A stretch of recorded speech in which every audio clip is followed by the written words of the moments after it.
بصراحه كده مش عارف اجيبها لكم ازاي، بس ان شركه زونتس تنزل موتوسيكل ريس دي حاجه جديده وغريبه وجامده. فلو انتوا عايزين تشوفوا الهبل فتعالوا بينا نشوف الهبل مع الموتوسيكل اللي قدامنا ال 700 RR. يلا بينا نبدا.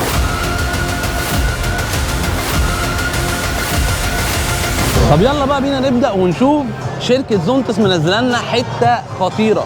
موتوسيكل زونتس اللي قدامنا ده 700 سي سي، بيقولوا عليه 700 RR. تعالوا بقى نشوف الديسكريبشنز بتاعته او السبيكس بتاعته. بيقول لك ان الموتوسيكل ده 700 سي سي. انتوا عارفين ان اي حد بيحب يركب ريس او يحب يركب شكل الريس دايما بيحب السبيد بتاعته تبقى عاليه. طبعا هنا عندك بيقول لك ان الموتوسيكل تبريد ميه.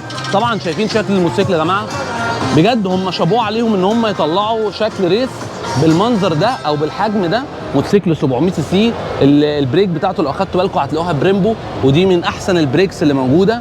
الحاجه بس الوحيده اللي انا شفتها في الموتوسيكل ده الحجم بتاعه فعلا حجمه كبير. يعني لو جينا قارناه مثلا بالموتوسيكلات الهوندا او الحاجات دي هتلاقي حجمه في نفس الموتوسيكل الهوندا الRR ال 2000 مثلا و8، فحجمه بجد كويس جدا.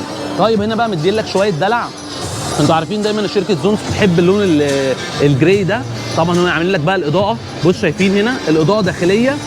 انا في بس حاجه عايز اوريها لكم عشان كده المنظر ده مش فانوس، دي هنا شرايح ليد جوه بعض داخلين وطالعين اهو. شايفين الداخليات والطلعات. هم بيحبوا قوي الحاجات اللي فيها بروز وداخله وطالعه. وحاطط لك هنا لينسين يمين وشمال. طبعا الجنوط قدام 17. سيستم الفرامل بريمبو واي بي اس. الموتوسيكل ده كمان فيه تراكشن كنترول. طبعا هنا عامل لك حته كده جميله، عامل لك اضاءه. مش بس كده، طبعا هنا زي ما انت شايف كده الكرسي. بص عامل لك الكرسي، انا حاسس الكرسي ناشف قوي، معرفش ده عشان موديل ولا لا، بس الكرسي بصراحه ناشف.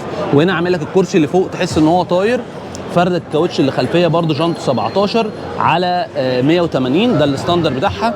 بص بقى الجاكمان، بص بقى التفاصيل بتاعت الجاكمان عامله ازاي. زونتس برده بتحب لما تيجي تبدع. طبعا الموتوسيكل ده احنا النهارده بنتكلم في موتوسيكل 2024 زونتس. طبعا الاسعار مش مكتوبه، انا حاولت ان انا يعني اوريها لكم. بص شركه كوازاكي بتبص على الموتوسيكل. ايه يا جماعه شركه زونتس عامله فيكم ايه؟ بصوا بقى التفاصيل. عايز ادخل.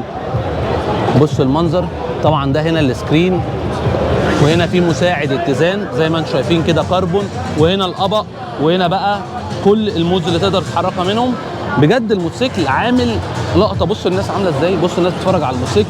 الموتوسيكل فعلا خطير. انا مش عارف فيه نور اضاءه ولا مفيش نور، بس اعتقد هو لسه يعني ده موديل عشان كده الناس مش كلها مشغلاه. بس موتوسيكل بصراحه يستحق الدعم، ويستحق ان احنا نشجع شركه زونتس.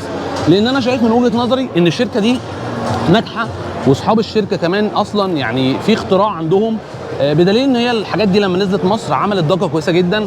واعتقد دايما اللي بيركب زونتس وبيتفرج على الفيديو ده عارف ان السكوتر الزونتس الكواليتي بتاعته عاليه جدا. فبصراحه شابوه ليهم، وشابوه على الموتوسيكل اللي انتم منزلينه كده حلو على الموتوسيكل ده. يلا بقى بينا نخش بقيه الفيديوهات عشان لسه قدامنا يوم طويل. يلا بينا، سلام عليكم.